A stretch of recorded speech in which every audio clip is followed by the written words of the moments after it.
প্রথম আসমানে বাবা আদম বসে আছেন। আল্লাহর পয়গম্বর বাবা আদমের সামনে দেখতেছে ডান পাশে কিছু লোক এবং বাম পাশে কিছু লোক নিয়ে বাবা আদম প্রথম আসমানে বসে আছে। বাবা আদম যখন ডান দিকে তাকায় তখন হেসে দেয়, আবার বাবা আদম যখন ডান দিকে দেখায় বাম দিকে তাকায় তখন কান্না করে দেয়। ডান দিকে তাকাইলে হেসে দেয়, আবার বাবা আদম যখন বাম দিকে তাকায় তখন কান্না করে দেয়। আল্লাহর পয়গম্বর জিবরাইল আলাইহিস সালামকে ডাক দিয়ে বলে, ও ভাই জিবরাইল, বাবা আদম তিনি ডান পাশে বসে যে তার সন্তানেরা আছে তারা কেন তাদেরকে দেখলে বাবা আদম হেসে দেয়, আর বাবা আদম ওই যে বাম পাশে যে সন্তানেরা রয়েছে ওই সন্তানদেরকে দেখলে বাবা আদম কেন কান্না করে দেয়? জিবরাইল আলাইহিস সালাম আল্লাহর পয়গম্বরকে ডেকে বলে, ওগো আল্লাহর দোস্ত, ওই যে আপনার বাবা আদমের পাশে যে সন্তানগুলি যে মানুষগুলো দেখতেছেন ওটা হলো আদম সন্তান, অর্থাৎ মানব সন্তান। ডান পাশে এবং বাম পাশে। আল্লাহর পয়গম্বর বলে যে তাহলে ডান দিকে তাকালে কেন দেয়, আবার বামে তাকাইলে কেন কান্না করে? বলে যে ওই ডান পাশের সন্তানগুলো হলো বাবা আদমের যত সন্তান দুনিয়াতে এসেছে যারা জান্নাতি হয়ে গেছে, ওই ডান পাশের সন্তানগুলা বাবার ডান পাশে বসে আছে। বাবার ডান পাশে বসা সন্তানদেরকে বাবা যখন দেখে তখন বাবা আদম হেসে দেয়। আর বাম পাশে যে সন্তানগুলি আছে ওই সন্তানগুলি জাহান্নামী হয়ে গেছে।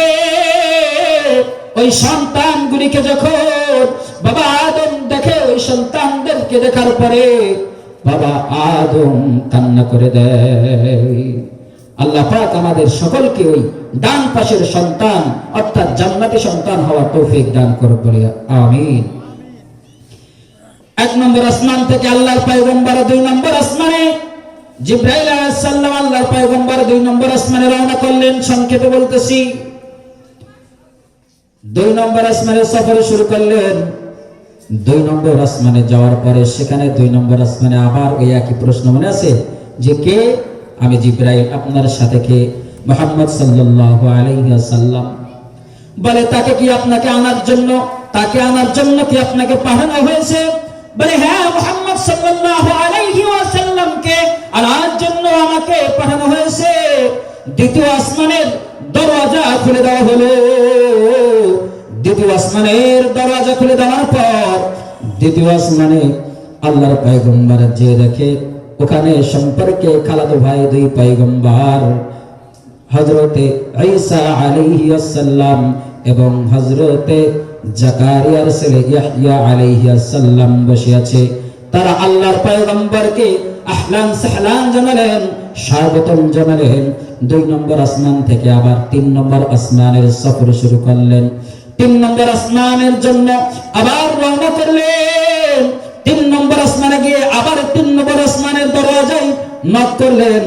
সেখানে আবার 3 নম্বর আসমানের দরওয়াজা থেকে আবার প্রশ্ন, আপনি কে? বলে আমি জিবরাইল। সাথে কে? মুহাম্মদ সাল্লাল্লাহু আলাইহি ওয়াসাল্লাম। তাকে আনার জন্য কি আপনাকে পাঠানো হয়েছে? জিবরাইল আলাইহিস সালাম বলে হ্যাঁ, তাকে আনার জন্য আমাকে পাঠানো হয়েছে। বলে যে দরওয়াজা খুলে দাও। 3 নম্বর আসমানের দরওয়াজা খুলে দিয়েছে। সুবহানাল্লাহ। 3 নম্বর আসমানের দরওয়াজা খুলে দেওয়ার পরে সেখান থেকে দেখতেছে ইউসুফ আলাইহিস সালাম বসে আছে। ইদ্রিস আলাইহিস সালামের সঙ্গে দেখা হলো। হযরত ইদ্রিস আলাইহিস সালাম আল্লাহর পয়গম্বরকে স্বাগত জানালেন। সেখান থেকে 5 নম্বর আসমানে চলে গেলেন। 5 নম্বর আসমানে হযরত হারুন আলাইহিস সালামের সঙ্গে দেখা হলেন। 5 নম্বর আসমান থেকে হারুন আলাইহিস সালাম তাকে স্বাগত জানালেন। 5 নম্বর আসমান থেকে এবার 6 নম্বর আসমানে প্রত্যেক আসমানের দরওয়াজার কাছে নক করে আর ওই যে প্রশ্নটা, আপনি কে? জিবরাইল আলাইহিস সালাম প্রশ্ন করে, আপনি কে? বলে আমি জিবরাইল। আসমান থেকে প্রশ্ন করে, আপনি কে? বলে আমি জিব্রাইল, সাথে কে? বলে আল্লাহর পয়গম্বর মুহাম্মদুর রাসূলুল্লাহ সাল্লাল্লাহু আলাইহি ওয়াসাল্লাম। বলে তাকে আমার জন্য পাঠানো হয়েছে? বলে হ্যাঁ। 6 নম্বরে হযরত মূসা আলাইহিস সালাতু ওয়াস সালাম, মূসা আলাইহিস সালাম 6 নম্বর আসমানে, কথাটা মনে রাখেন। সেখান থেকে আল্লাহর পয়গম্বর সপ্তম আকাশে, সর্বশেষ আকাশে আল্লাহর পয়গম্বর চলে গেলেন। সপ্তম আসমানে যাওয়া জিব্রাইল আলাইহিস সালাম আবার বলতেছে দরজা খুলে দাও, আসমানের দরজা খুলে দাও। জিব্রাইল আলাইহিস সালাম অনুমতি চাইলেন। বলে আপনি কে? বলে জিব্রাইল। বলে সঙ্গে কে? বলে আখেরি জামানার পয়গম্বর মুহাম্মদুর রাসূলুল্লাহ সাল্লাল্লাহু আলাইহি ওয়াসাল্লাম। বলে আপনাকে কি তাকে আমার জন্য পাঠানো হয়েছে? জিব্রাইল আলাইহিস সালাম বলে হ্যাঁ, তাকে আনার জন্য আমাকে পাঠানো হয়েছে। এবার বলে সপ্তম আকাশের দরজা খুলে দাও। সপ্তম আকাশের দরজা খুলে দিলেন। সপ্তম আকাশের সর্বশেষ আকাশ, সেখানে গিয়ে দেখে বাইতুল মামুরের সঙ্গে হযরতে ইব্রাহিম আলাইহিস সালাম হেলান দিয়ে বাইতুল মামুরের খুঁটির সঙ্গে বসে আছে। বলি সুবহানাল্লাহ। ইব্রাহিম আলাইহিস সালামকে আল্লাহ পাক রব্বুল আলামিন বলে মিল্লাত আবিকুম ইব্রাহিম হুয়া সাম্মাকুমুল মুসলিমিন। মুসলমান জাতির পিতা হযরত ইব্রাহিম আলাইহিস সালাম, তিনি 7 নম্বর আসমানে বাইতুল মামুরের খুঁটির সঙ্গে তিনি হেলান দিয়ে বসে আছে। সুবহানাল্লাহ। এখানে আল্লাহর পয়গম্বর মুহাম্মদুর রাসূলুল্লাহ সাল্লাল্লাহু আলাইহি ওয়াসাল্লামকে আল্লাহ পাক রব্বুল আলামিন সপ্তম আসমানে নিলেন। ইব্রাহিম আলাইহিস সালাম আমাদের পয়গম্বরকে বলে ও আখির জামানার পয়গম্বর মুহাম্মদ সাল্লাল্লাহু আলাইহি ওয়াসাল্লাম, আপনি আপনার উম্মতদেরকে আমার সালাম পাঠাবেন। সুবহানাল্লাহ। বলে ইব্রাহিম আলাইহিস সালাম বলতেছে আমার সালাম আপনার উম্মতদেরকে দিবেন। ইব্রাহিম আলাইহিস সালাম বলে আর একটা আমল আপনার সন্তানদেরকে, আপনার উম্মতদেরকে আর একটা আমল শিখিয়ে দিবেন। ইব্রাহিম আলাইহিস সালাম বললেন আপনার উম্মতদেরকে আর একটা আমল শিখিয়ে দিবেন। বলে কি আমল? বলে জান্নাতটা ফাঁকা জায়গা, ওই জান্নাতের ভিতরে আপনার উম্মতদেরকে গাছ লাগাতে বলবেন। ওই বরকতি গাছ জান্নাতের ভিতরে যেন আপনার উম্মতেরা লাগাতে পারে। জান্নাতের মাটিটা সুন্দর সুঘ্রাণওয়ালা। বলে সুবহানাল্লাহ। বলে কিভাবে গাছ লাগাবে? বলে 4টা বাক্য যদি আপনার উম্মতেরা বলে তাহলে জান্নাতের ভিতরে তার জন্য জান্নাতের ভিতরে গাছ তৈরি হয়ে যাবে। সুবহানাল্লাহ। সেই গাছগুলা কিভাবে হবে? বলে 4টা বাক্য। সবাই আমার সঙ্গে বলবেন লা ইলাহা সুবহানাল্লাহ, আলহামদুলিল্লাহ, লা ইলাহা ইল্লাল্লাহ, আল্লাহু আকবার। এই 4টা কালেমা, এই 4টা জিকির যেই বান্দা আল্লাহ পাক রব্বুল আলামিনের প্রেম নিয়া যেই বান্দারা বলবে, ইব্রাহিম আলাইহিস সালাম আল্লাহর পয়গম্বরকে বলে তোমার উম্মতদেরকে, আপনার উম্মতদেরকে জান্নাতের ভিতরে গাছ লাগাইতে বলেন। বলে কিভাবে? সুবহানাল্লাহ, আলহামদুলিল্লাহ, লা ইলাহা ইল্লাল্লাহ, আল্লাহু আকবার। এই বাক্যগুলা, এই শব্দগুলা আপনার উম্মতদেরকে পড়তে বলবেন, তাহলে তাদের জন্য জান্নাতের ভিতরে গাছ হয়ে যাবে। সুবহানাল্লাহ। আবার ফিরে আসতেছে আল্লাহর পয়গম্বর মুহাম্মদুর রাসূলুল্লাহ মিরাজ থেকে ফিরে আসতেছে। আমাদের নবী মিরাজ থেকে আসার পথে এবার 6ষ্ঠ আসমানে বলেছিলাম মূসা আলাইহিস সালামের সঙ্গে দেখা হয়েছিল।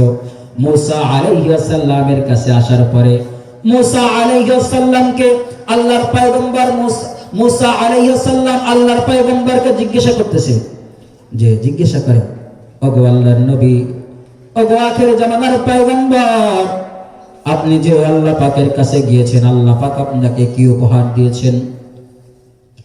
মূসা আলাইহিস সালাম নবীজির কাছে জিজ্ঞাসা করতেছেন, আল্লাহ পাকের কাছে যে গিয়েছেন, আল্লাহ পাক আপনাকে কি উপহার দিয়েছে? আল্লাহর পয়গম্বর বলে ওগো ভাই, ওগো মূসা, আমাকে আল্লাহ পাক উপহার দিয়েছে আমার উম্মতদের জন্য 50 ওয়াক্ত নামাজ। সুবহানাল্লাহ, এটা আল্লাহ পাক হাদিয়া দিয়েছে। বলেন সুবহানাল্লাহ। আল্লাহ পাক রব্বুল আলামিন হাদিয়া দিয়েছেন। মুসা আলাইহিস সালাম বলে 50 ওয়াক্ত নামাজ দিনে রাতে আপনার উম্মত আদায় করতে পারবে না, আপনি আল্লাহর কাছে যান, গিয়ে কমায় আনেন। বলেন আর একটু কমিয়ে দিতে। আল্লাহর পয়গম্বর আবার আল্লাহ পাক রব্বুল আলামিনের কাছে গেলেন। সেখানে যায় আল্লাহ পাক রব্বুল আলামিনকে বললেন যে আল্লাহ 50 ওয়াক্ত আদায় করতে পারবে না, আল্লাহ আপনি একটু কমায় দেন, আর একটু কমায় দেন। এমন মুসা আলাইহিস সালামের কাছে 6 বার যাওয়া আসা করেছে। মুসা এবং আল্লাহ পাক রব্বুল আলামিনের কাছে 6 বার যাওয়া আসা করেছে। 6 বার যাওয়া আসার পরে এবার আল্লাহ পাক রব্বুল আলামিন বলতেছে, ওগো আল্লাহর পয়গম্বর, ওগো আমার দোস্ত, আপনাকে যে 50 ওয়াক্ত নামাজ আমি উপহার দিয়েছি, বলে 50 ওয়াক্ত নামাজ যে আল্লাহ, ও আল্লাহ, ও আমার দোস্ত গো, আমি যে আপনাকে 50 ওয়াক্ত নামাজ দিয়েছিলাম, এই 50 ওয়াক্ত নামাজ আমি আপনাকে দিয়েছিলাম, 50 ওয়াক্ত থেকে কমাতে কমাতে এখন যে আমি 5 ওয়াক্ত নিয়ে এসেছি, এই জান এই 5 ওয়াক্ত নিয়ে আপনার উম্মতদেরকে বলবেন ইহতিমামের সহিত এই 5 ওয়াক্ত নামাজ আপনার উম্মতেরা যেন আদায় করে, 5 ওয়াক্ত নামাজ যেন পড়ে। এই 5 ওয়াক্ত নামাজ যদি ইহতিমামের সহিত খুশু খুদুর সহিত আদায় করে, 5 ওয়াক্ত কিন্তু নামাজ, কিন্তু 5 ওয়াক্তর সওয়াব না। এই 5 ওয়াক্ত আদায় করার কারণে আমি আল্লাহ 50 ওয়াক্ত নামাজ আদায় করার সওয়াব আমার নামায় দিয়ে দিব। সুবহানাল্লাহ।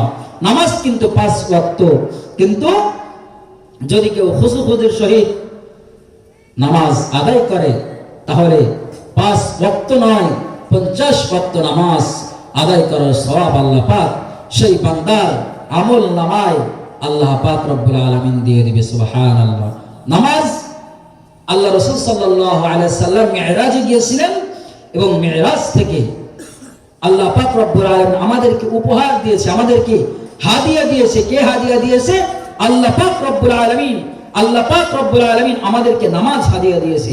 তাহলে আল্লাহ পাক রব্বুল আলামিন যেটা আমাদেরকে হাদিয়া দিয়েছে, এটা কি আমরা খুশি মনে গ্রহণ করব না? ইনশাআল্লাহ। 5 ওয়াক্ত যদি আদায় করা হয়, আল্লাহ পাক রব্বুল আলামিন বলে যে ওগো নবী, আমি 50 ওয়াক্ত দিয়েছিলাম, কমাতে কমাতে এখন আমি 5 ওয়াক্ত এনেছি, কিন্তু আপনার উম্মতেরা যদি 5 ওয়াক্তই আদায় করে, তাহলে এই 5 ওয়াক্ত নামাজ আদায় করার কারণে তার আমল নামায় 50 ওয়াক্তর সওয়াব দিয়ে দিব। সুবহানাল্লাহ।